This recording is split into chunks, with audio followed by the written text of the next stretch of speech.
no controle da nossa vida. Ele está cuidando de cada um de nós. Por isso que nós temos os motivos de estar reunido adorando a Ele. Eu quero que você, nesse momento, abra sua Bíblia em Colossenses capítulo 1. Vamos ler a partir do versículo 3.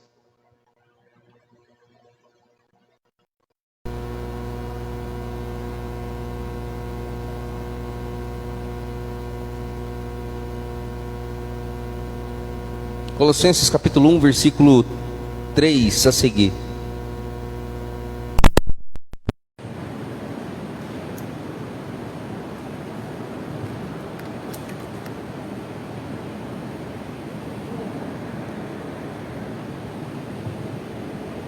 Diz assim a palavra do Senhor: damos graças a Deus, Pai de nosso Senhor Jesus Cristo, rogando sempre por vós, desde que ouvimos falar da vossa fé em Cristo Jesus e do amor que tendes por todos os santos, por causa da esperança que vos está reservada no céu, da qual já ouvistes pela palavra da verdade, o Evangelho, que vos alcançou e da mesma forma está chegando em todo o mundo, frutificando e se espalhando, assim como ocorreu entre vós, desde o dia em que ouvistes e conhecestes a graça de Deus na verdade, segundo fostes instruídos por Epáfras, nosso amado conservo, leal ministro de Cristo em nosso favor.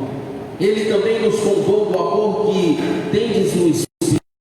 Por esse motivo também nós, desde o momento em que soubemos desse fato, igualmente não deixamos de orar por vós e de suplicar que sejais cheios do pleno conhecimento da vontade de Deus, com toda sabedoria e entendimento espiritual. E tudo isso com o propósito de que possais viver de modo digno no Senhor, agradando-lhe plenamente, frutificando em toda boa obra, crescendo no conhecimento de Deus, sendo fortalecidos com todo o poder, segundo a maravilhosa força da sua glória, para que com alegria tenhais absoluta constância e firmeza de ânimo, dando graças ao Pai que nos tornou dignos de participar da herança dos santos no reino da luz. Ele nos resgatou do domínio das trevas e nos transportou para o reino do seu Filho amado, em quem temos a plena redenção por meio do seu sangue, isto é, o perdão de todos os pecados. Ele é a imagem do Deus invisível, o primogênito sobre toda a criação, porquanto nele foram criadas todas as coisas nos céus e na terra, as visíveis e as invisíveis, sejam tronos ou dominações, sejam governos ou poderes, tudo foi criado por ele e para ele. Ele existe antes de tudo o que há, e nele todas as coisas subsistem. Ele é a cabeça do corpo, que é a igreja. Ele é o princípio e o primogênito dentre os mortos, a fim de que em absolutamente tudo tenha a supremacia, porquanto foi do agrado de Deus que nele habitasse toda a plenitude, e por intermédio dele reconciliasse consigo todas as coisas, tanto as que estão na terra, quanto também as que estão no céu, estabelecendo a paz pelo seu sangue vertido na cruz. E a vós outros também, que no passado eras estranhos e inimigos de Deus, conforme demonstrado pelas obras más que praticáveis, agora, entretanto, ele vos reconciliou no corpo físico de Cristo, por meio da morte, para vos apresentar santos, inculpáveis e absolvidos de qualquer acusação diante dele, se de fato permaneceis na fé, alicerçados e firmes, sem vos afastar da esperança do Evangelho que ouvistes e que está sendo pregado a todas as pessoas em todo o mundo, do qual eu, Paulo, me tornei ministro. Até o 23. Irmãos, nós vamos falar sobre a suprema pessoa de Cristo, a sua importância e a nossa total dependência desse Senhor que nós cremos, que nós decidimos entregar nossa vida a Ele. A descrição registrada nesse texto, nessa carta que o apóstolo Paulo destina aos Colossenses, uma igreja muito amada, uma igreja que estava sendo alicerçada na palavra, uma igreja que tinha bons tutores, mestres, que conduzia e aplicava a sã doutrina na vida, no coração daqueles irmãos. O apóstolo Paulo, ao saber da fidelidade dessa igreja, ele louva a Deus pelo reconhecimento que ele tem, pelo reconhecimento que essa igreja tem, pela grandeza e supremacia de Cristo na vida da igreja. E então Paulo, ele louva a Deus pela vida desses irmãos, e a oração que ele traz aqui, e a súplica que ele traz ao Senhor por esta igreja, é para que eles cheguem ao pleno conhecimento da vontade de Deus.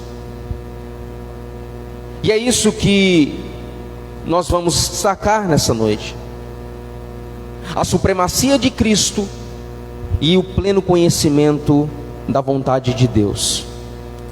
Quando nós entendemos quem Cristo é, nós então passamos a viver uma vida diferente, de outra maneira, de outra forma. É uma mudança radical que acontece na vida de cada pessoa que tem um encontro real com Cristo. O encontro real é entender e compreender quem é Cristo na nossa vida, o que Ele fez por mim, e qual é o efeito da obra dele de redenção na minha vida, na vida da igreja. Quando nós compreendemos quem Cristo é e o que Ele fez por nós, pela sua igreja, nós buscamos conhecer a vontade de Deus para a nossa vida. Só podemos procurar viver e enquadrar no centro da vontade de Deus, se nós conhecermos quem Ele é e o que Ele quer para a nossa vida. Como que nós vamos nos submeter a Deus se nós não o conhecemos? Como que nós vamos submeter a autoridade de alguém se nós não sabemos quem é esse alguém, o que ele faz, de onde ele vem? A vontade de Deus é que nós acheguemos mais a Ele através da pessoa do seu Filho amado Jesus Cristo. O versículo 19 diz que foi do agrado de Deus que nele habitasse toda a plenitude. Foi da vontade do próprio Deus que em Cristo Ele reconciliasse todos nós para si mesmo. Outrora nós estávamos desgarrados como ovelhas, longe do aprisco, longe do nosso curral. Andávamos de maneira vulnerável às garras de Satanás.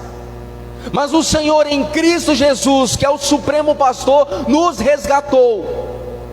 Diz a palavra de Deus em Mateus capítulo 20, versículo 28, Jesus diz que Ele deu a sua vida como único resgate por muitos. Aquele que entrega a sua vida, Ele é o bom pastor que dá a vida pelas ovelhas. Portanto, Ele deu a sua vida, Ele entregou a sua vida para nos resgatar para Deus, para nos trazer de volta, para reatar os laços que foram perdidos quando o pecado entrou na humanidade. Em Cristo Jesus nós temos essa oportunidade de sermos resgatados. Foi do agrado de Deus que Ele reconciliasse para Ele mesmo, nós a Ele mesmo, na pessoa de Cristo Jesus. Sem Cristo nós não teríamos condições, não teríamos chance alguma. Nós fomos resgatados das trevas, diz o versículo 13. Nós fomos transportados das trevas para o reino do seu Filho amado. É uma mudança radical. Estávamos condenados, mas pela obra de Cristo no Calvário, nós fomos tirados das trevas, nós fomos tirados da condenação e transportados para o reino do seu Filho amado. Nele nós temos a plena redenção, remissão dos nossos pecados por meio de seu sangue, diz o versículo 14. Nele nós temos a plena remissão, o pleno perdão, a manifestação da graça de Deus sobre nossas vidas. Pelo sacrifício dele, nós temos a plena remissão dos nossos pecados. Ele pagou o preço pelos nossos pecados. Esse preço eu não teria condições de pagar, nem por mim, nem por ninguém, mas ele pagou o alto preço, derramando o seu sangue. Ele também é a revelação de Deus. No Evangelho de João, no capítulo 1, versículo 18, diz que ninguém viu a Deus, mas o seu Filho unigênito, Jesus Cristo, nosso Senhor, revelou o próprio Deus. Ele é a imagem do Deus invisível. Quem tem o Filho tem ao Pai. Quem não tem o Filho não tem o Pai. Há só um Deus e um só mediador entre Deus e os homens, Jesus Cristo, e ponto. Acabou, não existe outro meio. Somente por Ele nós temos redenção. Ele é a imagem do Deus invisível. No mesmo capítulo de João, no capítulo 1, o Verbo se fez carne e habitou entre nós. No princípio era a palavra, era o Verbo, e o Verbo estava com Deus, e o Verbo, a palavra, era Deus. E ele se fez carne e habitou entre nós. O escritor aos Hebreus, escritor anônimo aos Hebreus, diz no capítulo 1, que havendo Deus falado aos pais no passado pelos profetas, nesses últimos dias Deus se manifestou pelo seu Filho Jesus Cristo. Ele é a manifestação do Deus invisível. Esse é o Jesus que você serve. Esse é o Jesus que trouxe você até aqui nessa noite. É por Ele que nós existimos, diz o texto. É por intermédio dele que foi reconciliado todas as coisas. Quando nós entendemos quem é Jesus para a nossa vida, o que Ele fez, a obra que Ele fez, nós temos gratidão no nosso coração e reconhecimento da vontade de Deus. A oração de Paulo à igreja de Colossos era justamente essa: que eles tivessem o pleno conhecimento da vontade de Deus, e que também no versículo 10, eles crescessem no conhecimento de Deus. Quem tem a Cristo, quem reconhece Cristo como o Senhor da sua vida verdadeiramente, quem reconhece Ele como o supremo pastor, o supremo Senhor da sua vida, se submete totalmente a Ele, tem prazer em obedecer a Ele, tem prazer em ouvir a sua palavra, tem prazer em cultuá-lo, tem prazer em estar na presença dEle, tem prazer em conduzir a sua família na presença dEle. Quem reconhece a suprema pessoa de Cristo, tem prazer em servi-lo, tem prazer em ser seu escravo. Esta é a expressão verdadeira das Escrituras. Nós somos escravos de Cristo, não somos mais escravos do mundo. Quando nós reconhecemos quem é Cristo, quem é Jesus, nós nos submetemos totalmente à sua autoridade, nós nos lançamos à sua graça. A palavra de Deus diz que o amor de Cristo nos constrange, porque olhe para nós, miseráveis, como nós somos miseráveis, inconstantes, inconsequentes, ingratos. Mas quando olhamos para a obra de Jesus, o que Ele fez por nós, o seu sangue vertido na cruz do Calvário, nos sentimos constrangidos. Não há outra opção, não nos resta outra alternativa a não ser se lançar, a não ser se render à graça dEle. Porquanto foi do agrado de Deus que nele habitasse toda a plenitude, e por intermédio dele reconciliasse consigo todas as coisas, tanto as que estão na terra, tanto as que estão no céu, estabelecendo a paz pelo seu sangue vertido na cruz, porque sem derramamento de sangue não há remissão de pecados. Na sexta-feira trouxemos um estudo sobre a verdadeira Páscoa, sobre a Páscoa lá em Êxodo capítulo 12, quando Deus estabelece a Páscoa, chama Moisés e Arão e diz: olha, eu quero que vocês façam assim, assim. Vocês pegam um cordeiro, cada família israelita tome para si um cordeiro macho de 1 ano, perfeito. À tarde do 14º dia do primeiro mês de Abide ou de Nissan, vocês vão matar o cordeiro, degolar o cordeiro, pegar a porção do sangue desse cordeiro, passar nos umbrais das portas de suas casas, para que o anjo da morte não venha e traga juízo sobre vocês, sobre os primogênitos. Sinônimo de salvação. Esse sangue era um ato simbólico daquilo que viria, que é perfeito, que é Cristo Jesus. O Senhor Jesus derramou o seu sangue de uma vez por todas, e não há mais necessidade, nem aqui agora, nem no futuro, de um novo sacrifício, porque o sacrifício perfeito já foi feito no Calvário. O sangue derramado no Calvário, de um cordeiro inocente, perfeito, Cristo nosso Senhor, já é suficiente para remer todos os nossos pecados, nos lavar, nos purificar de toda e qualquer injustiça, nos reconciliar para Deus, todos nós. Esta alegria que nós temos no nosso coração, isso que move os nossos corações.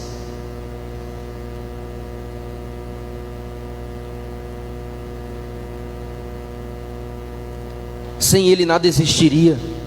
Olha o versículo 15, na parte B, ele diz: o primogênito sobre toda a criação. Sem Cristo nada existiria. Veja a dimensão, a grandeza, a supremacia do nosso Senhor. João capítulo 1 versículo 3 diz: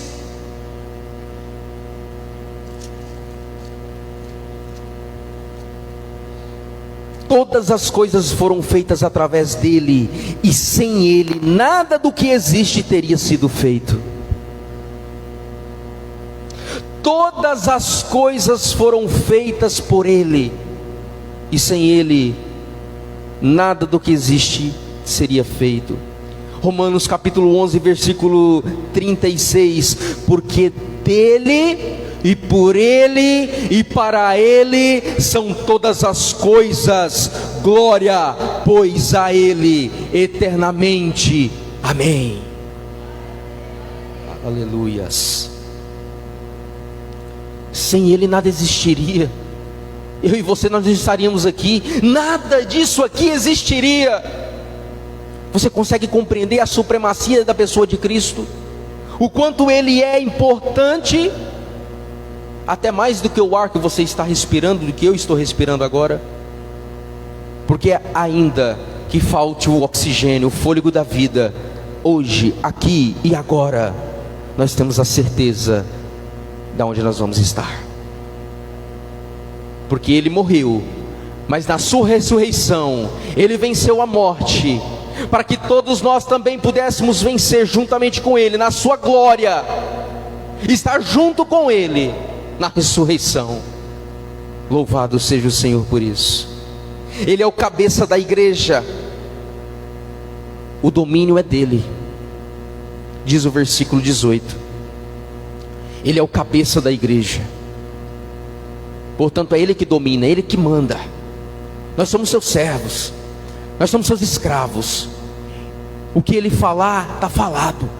O que ele disser, está dito e ponto, acabou. Quem é o vaso para questionar o oleiro? Quem é o vaso, a obra, para questionar o seu Criador? Se é ele que nos criou, se foi por ele, foi ele que criou todas as coisas, quem sou eu para questioná-lo? E está dizendo o versículo 18: ele é a cabeça do corpo, que é a igreja. O domínio é dele, ele domina tudo. Ele é o princípio, o primogênito dentre os mortos, a fim de que em absolutamente tudo tenha a supremacia. Ele é a maior autoridade. E nós vimos que quem decidiu que isso acontecesse Nós vimos quem decidiu que fosse assim, versículo 19, o próprio Deus. Por intermédio de Cristo, Ele nos reconciliou para si, estabelecendo a paz. Versículo 20 e 21. Por intermédio dele, Ele reconciliou consigo todas as coisas, tanto as que estão na terra, os que estão nos céus, estabelecendo a paz pelo seu sangue vertido na cruz. E a vós outros também, que no passado erais estranhos e inimigos de Deus, conforme demonstrado pelas obras más que nós praticávamos antes, pessoas que praticavam a maldade, agora, nesse presente momento, Ele nos reconciliou no corpo físico de Cristo, por meio de sua morte. Louvado seja o Senhor por isso, irmãos. Nós não tínhamos nenhuma chance, não existia nenhuma oportunidade para nós,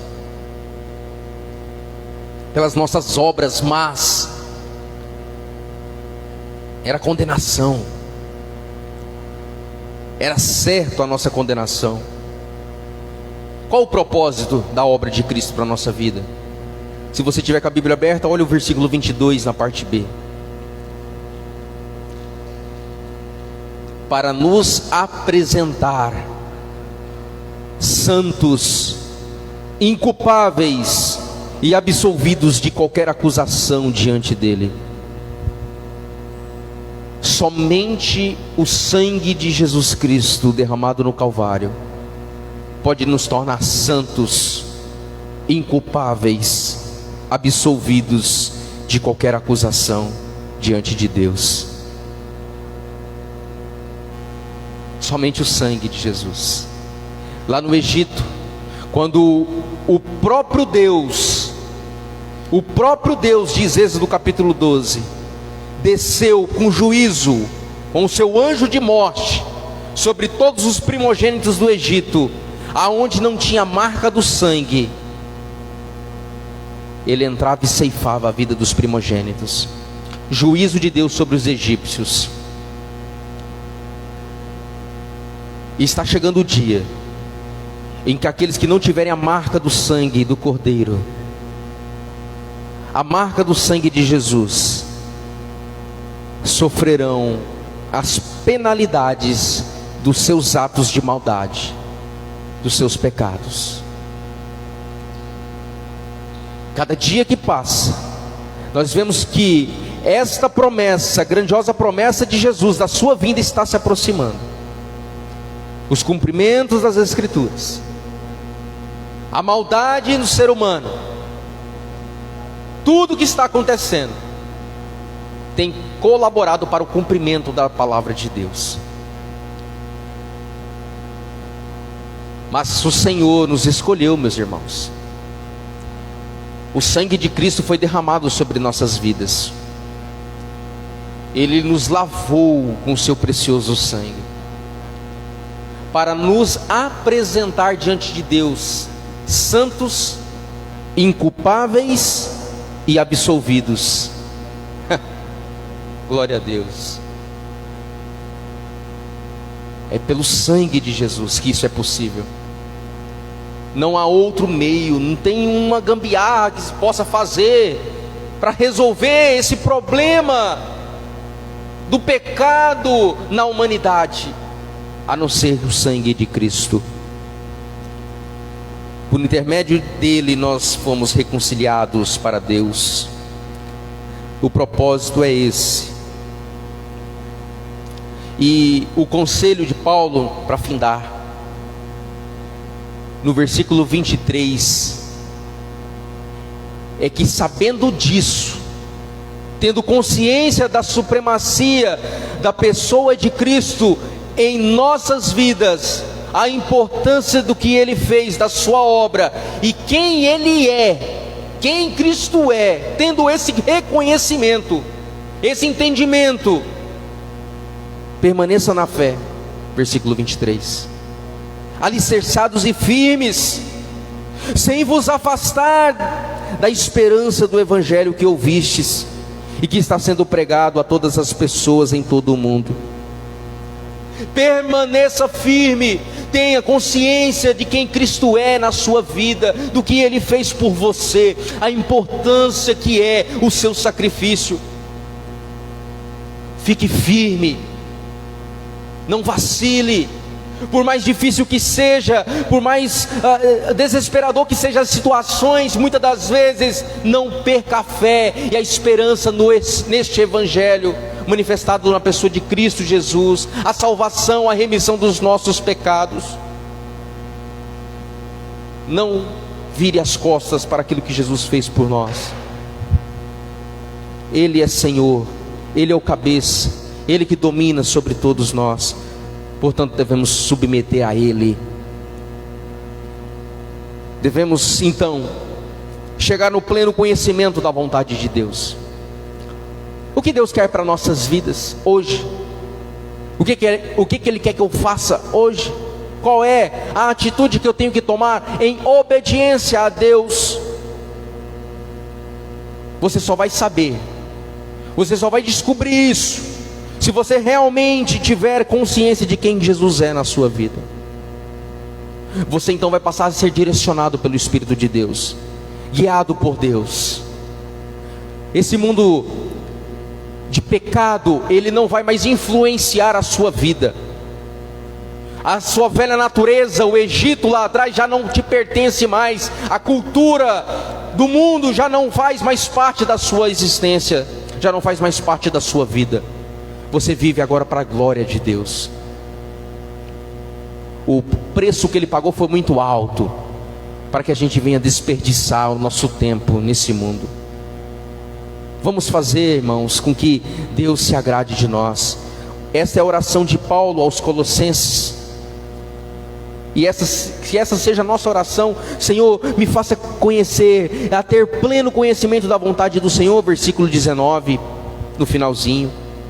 Com toda sabedoria e entendimento espiritual. Versículo 10, eu quero crescer, Senhor, no conhecimento.